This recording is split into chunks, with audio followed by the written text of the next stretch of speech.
Hello guys, welcome back to the channel. In today's video, I'm going to show you how to change voice with voice effect on InShot application.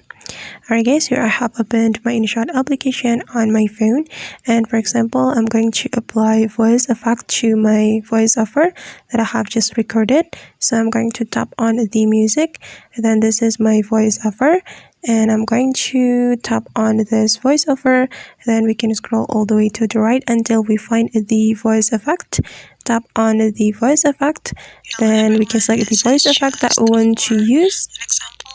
This is the original voice, and I'm going to apply this voice effect. Hello everyone, this is Chest. Hello everyone, this is. Hello everyone, this is Chest. Hello everyone. Okay, and I'm just going to select this baby voice effect. And after we're done, we just need to click on this check mark button and click on this check mark button again.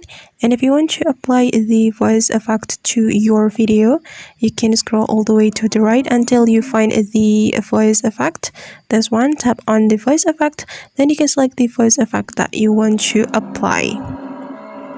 Alright guys, and that's how we can change voice with voice effect on InShot application. I hope this tutorial will be useful for you. Thank you so much for watching, and see you on the next video.